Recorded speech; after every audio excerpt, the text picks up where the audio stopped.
નિમંત્રણને માન આપીને પધારેલા સર્વ ધર્મપ્રેમી ગૌપ્રેમી જનતાને જય ગૌ માતા. મંચસ્થ સર્વ મહાનુભાવો, ગૌ સેવા આયોગ અને ગૌચર વિકાસ બોર્ડના અધ્યક્ષ આદરણીય વલ્લભભાઈ, તેમજ સાધુ સંતો, રાજવી પરિવાર અને ખેડૂતો તમામને મારા હૃદયપૂર્વકના અંતરથી અભિવંદન.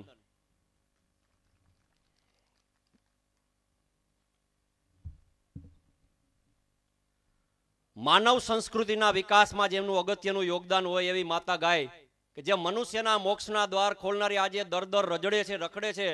એક તણખલાના ટુકડા પહેલા દેશની અંદરમાં એક પણ ઉદ્યોગ ન હતો, છતાં ભારત આર્થિક સમૃદ્ધિથી છલકતું હતું અને વિદેશથી અંગ્રેજો, પોર્ટુગીઝ, ફિરંગીઓ અને મોગલો જેવા અને નાદિર શાહ અને મોહમ્મદ ગજનવી જેવા આપને લૂંટવા આવતા હતા, છતાં પણ આપણો વાળ વાંકો ન થતો. કારણ કે આ દેશની સંસ્કૃતિમાં ગૌ સંસ્કૃતિ હતી. આ દેશની મુખ્ય ઓળખ જ ગૌભૂમિ તરીકે હતી. કારણ કે કૃષિનો મુખ્ય આહાર, આદરણીય વલ્લભભાઈ હમણાં વાત કરી કે ગાયનું ગોબર અને ગૌમૂત્ર છે. કૃષિના છોડને 16 પ્રકારના પોષક તત્વોની જરૂર હોય છે. ગંધક, સલ્ફર જેવા અનેક પ્રકારની હોય, એમાંથી આપણે રાસાયણિક ખાતરથી માત્ર 4 પ્રકારના પોષક તત્વો મળે. 16 પ્રકારના ગાયના ગોબરમાંથી આપણે આ પોષક તત્વો મળે. જો ગાયને કૃષિથી વિમુખ કરવાના આપણે ગંભીર પરિણામો ભોગવીએ છીએ. આજે high BP, low BP, diabetes, cancer જેવા અનેક રોગો જો કૃષિ ક્ષેત્રે ગાયને સાથે રાખી હોય તો એ સાત્વિક આહાર આરોગીને આપણે નિરોગી 100 વર્ષનું દીર્ઘાયુષ્ય પ્રાપ્ત કરી શક્યા હોત.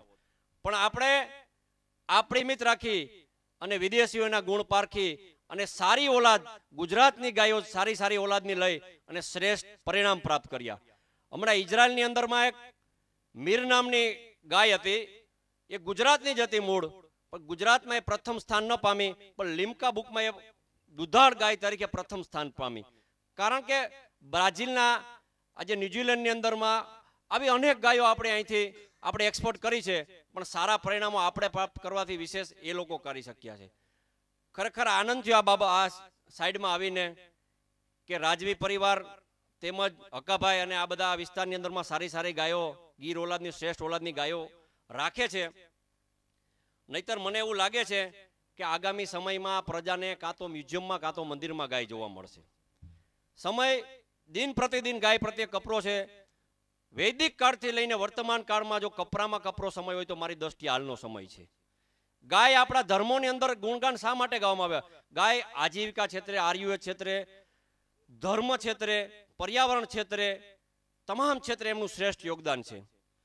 વિશ્વની પ્રાચીનમાં પ્રાચીન અને શ્રેષ્ઠમાં શ્રેષ્ઠ જો કોઈ આરોગ્ય પદ્ધતિ હોય તો એ આપણી આયુર્વેદ પદ્ધતિ છે. અને આયુર્વેદે એમ કીધું છે કે વિશ્વમાં ઉચ્ચ અને ટોનિકમાં ટોનિક જો કોઈ આહાર હોય તો ગાય દ્વારા પ્રાપ્ત થતો એના પંચગવ્ય, ઘી, દૂધ, માખણ. ભૂતકાળનો એક ઐતિહાસિક દાખલો આપી અને સમયનો અભાવ છે, મારી વાણીને પણ વિરામ આપીશ કે રામના પૂર્વજ એક દિલીપ રાજા થઈ ગયા. દિલીપ રાજા સમ્રાટ હતા, અમાપ સંપત્તિના સ્વામી હતા, વિશાળ રાજ્યને શોભાવતા એવી રાજવી પરિવાર. અમાપ સંપત્તિ હોવા છતાં સંતતિનો એમને અભાવ હતો. આજે સામાન્ય વ્યક્તિને સંતતિ ન હોય તો પણ આકુળ વ્યાકુળ થઈ જાય. વેદો અને હકીમોને બોલાવે છે એમના ઈલાજ માટે. ત્યારે એમને એક આર્ય દ્રષ્ટા ઋષિનો ભેટો થાય છે અને ઋષિના કહેવાથી એક નંદની નામની ગાય પાડે છે. રાજવી હોવા છતાં જાતે ગોબર અને ગૌમૂત્ર ઉઠાવે છે. સતત માતા ગાયના સાનિધ્યમાં રહે છે. ગૌ દોહન સંસ્કાર એ પણ પોતે જાતે નિભાવે છે. અને સમય જતા જતા માતા ગાયના દૂધ, ઘી, માખણ આરોગતા એના શરીરની અંદરમાં જે ખામી હતી એ ખામી દૂર થાય છે. અને સમયની સાથે એમની રાણી ગર્ભવતી બને છે. અને સમય જતા રાજા દિલીપને ત્યાં પૃથ્વી ઉપર સ્વર્ગમાંથી જે ગંગાને લાવનાર એક મહાન વિભૂતિ, ઓજસ્વી, તેજસ્વી, પ્રકાશિત એવી ભગીરથ નામનો એક પુત્ર પ્રાપ્ત થાય છે. એ ભગીરથના સૌદાસના ખટવાંગ, ખટવાંગના રઘુ, રઘુના પૃથુસવા, પૃથુસવાના અજ અને અજના દશરથના રામ. મિત્રો, કહેવાનું તાત્પર્ય પૂરા રામાયણની રચિતા હોય તો એ માતા ને માતા ગાય છે. તો આજે એ ગાય પૂરા ત્રિલોકમાં ગાયથી અધિક કોઈ ચીજ ન હોય આજે દર દર ભાટકે છે. ગંધાતા ગટરના ગૌ મૂત્ર અને મળવાળા પાણી પીવા પડે છે. અને હેઠવાડ કે માંસાહારીનો હેઠો જૂઠો હેઠવાડ એ આપણી રાજેશ્વરી ત્રિલોક ધાણીને આરોગવો પડે છે. આથી મોટી વેદના ન હોય મિત્રો. એટલે કહેવાનું તાત્પર્ય છે આજની ગાય સ્વાભાવિક છે, કોઈને પરવડે એવી નથી, એ બાંગરો વેલો બની ગઈ છે. એટલે ખેડૂતો અને પશુપાલકોને અમારું વારંવાર સૂચન હોય કે જે ઓલાદની ગાય હોય એ ઓલાદના સારા અને શ્રેષ્ઠ નંદીથી એનું સારું સંવર્ધન થાય. ગુજરાતની અંદર મારી દ્રષ્ટિએ 4 પ્રકારની ગાય છે. ખાસ કરીને સૌરાષ્ટ્રની અંદર ગીર અને કાંકરેજ અને બનાસકાંઠાની એ સાઈડની અંદર જે થરપારકર નામની ગાય છે એ ખૂબ શક્તિશાળી છે. 0 સેલ્સિયસ ડિગ્રીથી લઈને 50 સેલ્સિયસ ડિગ્રીમાં પણ સહેલાઈથી રહી શકે. એ રાજસ્થાનના બાડમેર, જેસલમેર અને પાકિસ્તાન સુધીનો વિસ્તાર છે. અને ડાંગ, આહવા અને નાસિક સુધીનો વિસ્તાર ડાંગી ગાયનો છે.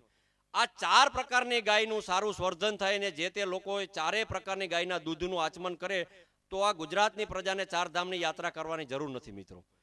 એનું સારું સંવર્ધન થવું જોઈએ, ક્રોસ બ્રીડિંગ હરગીજ નહીં.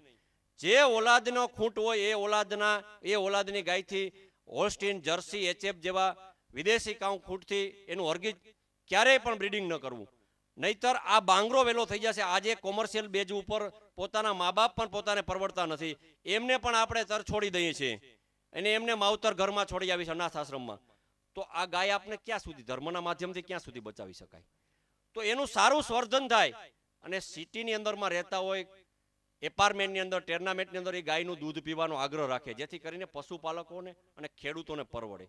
જો ખેડૂતોને મારું ખાસ સૂચન છે કે જે ઓલાદની ગાય હોય એ ઓલાદના ખૂંટથી એનું સંવર્ધન કરો. આ સાધના સદંતર ચાલવી જોઈએ. એમાં એક વખત પણ ભૂલ થઈ જશો તો 100 વર્ષની સાધના નષ્ટ થઈ જશે. કાશ્મીરની અંદરમાં જાઓ, સારી ઓલાદના ઘેટા જોવા મળે, એમની સંવર્ધન પ્રક્રિયા છે. રાજસ્થાનની અંદરમાં જાઓ તો સારી ઓલાદના ઊંટ જોવા મળે છે. આજે આપણે આ સંવર્ધન પ્રક્રિયા ભૂલ્યા છીએ. ભૂતકાળની અંદરમાં કૃષ્ણકુમારસિંહ મહારાજે ભાવનગરમાં એમના 1800 ગામની અંદરમાં રાજ્ય ખર્ચે સારી ઓલાદનો ખૂંટ આપતા હતા. આજે પણ ગૌસેવા આયોગના માધ્યમથી આ રાજધર્મ આ સરકાર નિભાવે છે, સારી ઓલાદનો નંદી આપે છે. ગોપાલભાઈ સુતરિયા એમની ગૌશાળામાંથી પણ આપે છે. તો એના લાભ લઈએ અને આગામી સમયમાં વધુ ને વધુ માતા ગાય ખૂબ કૃષ્ણ યુગમાં કદાવર હતી એવી કે ભગવાન શ્રી કૃષ્ણ 11 વર્ષ અને 52 દિવસે ખુલ્લા પગે એ માતા ગાય પાછળ પરિભ્રમણ કરી શકતો હોય. દેવાધિદેવ મહાદેવ ભગવાન શિવ શંભુ એમના પુત્ર પોઠિયાને સાથે રાખી શકતો હોય તો તમે ને હું કેમ ન રાખી શકીએ? આ પ્રશ્ન આપણી જાતને પૂછવાની તાતી જરૂર છે મિત્રો. હવે સંક્ષિપ્તમાં એક વાત એ કહી દઉં કે જે લોકોએ માત્ર ને માત્ર દૂધના માલિક છે, ગાયના એક પણ માલિક નથી, એવા ધર્મના નામે ગાયને ભિખારણ બનાવી છે, દાન દક્ષિણા ઉપર નભાવે છે અને સુગ્ન દાતાઓ નીરે છે અને ગામમાં રજડે છે, એવી ગાયોને બચાવવી આપણો એક પ્રાથમિક ધર્મ છે. હમણાં આગામી સમયની અંદર મકર સંક્રાંતિ નામનો એક પાવન પ્રસંગ આવે છે અને આપણા માનસિકની અંદરમાં એવું ઠોકી બેસાડવામાં આવેલું છે કે મકર સંક્રાંતિના દિવસે જેટલામાં વધુ આપણે દાન કરીશું અનેક ગણું પુણ્ય પ્રાપ્ત થશે. મારી દ્રષ્ટિએ જરૂરિયાતમંદોને ભૂખ્યાની જઠરાગ્નિની આગ બુજાવી, પશુ પક્ષીઓ, ગરીબ તકતાને જરૂરિયાત પ્રમાણે અને સમયે જે યોગદાન દાન આપવું ને એથી કોઈ મહાન એ મહત્વનું દાન ન હોઈ શકે. તો આપણે મકર સંક્રાંતિની હોડમાં ઉતરી, હરીફાઈમાં ઉતરી, અનેક ગણો કાચો પાકો નિરણનો ચારો આપણે 364 દિવસ ભૂખથી વલખા મારતી એ માતા ગાય એકી સાથે કાચો પાકો ચારો આરોગ્ય. અમે ગૌશાળા ચલાવી છે, અમને અનુભવ છે. પછીના દિવસોમાં એ અસંખ્ય આવા કેસ આવે કે આફરો અને અપચોથી માતા ગાય વલખા મારતી હોય, દુઃખભેર ભાંભરડા સાથે એ પ્રાણ ત્યજી દે. એટલે આપણે પુણ્યના બદલે પાપના ભાગીદાર ન બનીએ. આગામી સમયમાં એમનું ધ્યાન રાખીએ અને તે દિવસે સારો સંકલ્પ લઈ અને સારી ગૌશાળા, સારું કોઈ પણ સારું કાર્ય કરતો હોય માનવ સેવાનું, એમાં આપણે યોગદાન આપીએ અથવા તેથી સંકલ્પ કરી બાકીના કોઈ પણ દિવસે નિર્ણયદાન કરી શકાય. અને પછી બહેનો આવી છે, એક મારું સૂચન છે, મારું નિવેદન છે કે આપણા હિન્દુ સંપ્રદાયની અંદરમાં વારંવાર એવા ઘણા પ્રકારના નૈવેદ્યો આવે છે. કાળી ચૌદસ હોય, આપણા બધા વડવાઓના નૈવેદ્ય હોય, એ પાલી મોઢે નિવેદ કરવાના હોય. એમાં ખાસ કરી અને ચોખા અને લાપસી હોય છે. તો એ ચોખા અને લાપસી સપ્રમાણમાં માતા ગાયને આપવામાં આવે તો કોઈ પ્રશ્ન નથી, પણ એકી સાથે વધુમાં વધુ આપવામાં આવે તો એ પણ એની ઓજરીની અંદર ચોંટી જાય છે, એ પણ એને મૃત્યુ અપાવે છે. એટલે એનું પણ કાળજી રાખવી. અને મારું તો અંગત સૂચન છે અને મારું અંગત માનવું છે કે આપણા નૈવેદ્ય માત્ર માતા ગાયને જ આપવા એવું અનિવાર્ય નથી, એવો કોઈ શાસ્ત્રમાં ઉલ્લેખ નથી. કોઈ પણ ભૂખ્યા પશુ પક્ષીને, કોઈ ગરીબ ગુરબાઓને આપણું આ ધન આપી અને ભૂખની એની જઠરાગ્નિની આગ બુજાવી, એથી કોઈ ધર્મ ન હોય, એથી આપણા કોઈ નૈવેદ્ય ન પડાય. ભગવાન શ્રી રામે સબરીના હેઠા જૂઠા બોર ખાધા, એ આદિવાસી મહિલાના. ભગવાન શ્રી રામ હરગીજ ન અભરાણા. ભગવાન શ્રી કૃષ્ણએ વિદુરને ત્યાં ભાજી ખાધી, એ પણ ન અભરાણા.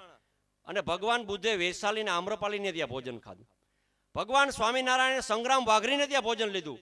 એક પણ મહાન પુરુષો આપણા અભરાણા નહીં. આપણે એક નૈવેદ્યના માધ્યમથી અભરાય અને આ નિર્દોષ અને માસૂમ માતા ગાયને આપણે મોત અપાવીએ, તો ખરા અર્થમાં આપણે આ બાબતને ધ્યાનમાં રાખવી.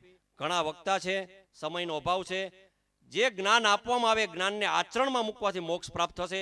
એટલે એને આચરણમાં મૂકશું. આગામી સમયમાં જે ગૌ સંસ્કૃતિની જાગૃતિ થશે, તો આપણા ભાવિ પેઢીને સારા અને ઉત્તમ પરિણામો મળશે. જેથી કરીને આ રાષ્ટ્રની આર્થિક કરોડરજ્જુ એવી માતા ગાયના ચરણોમાં મારા કોટી કોટી વંદન. ધન્યવાદ.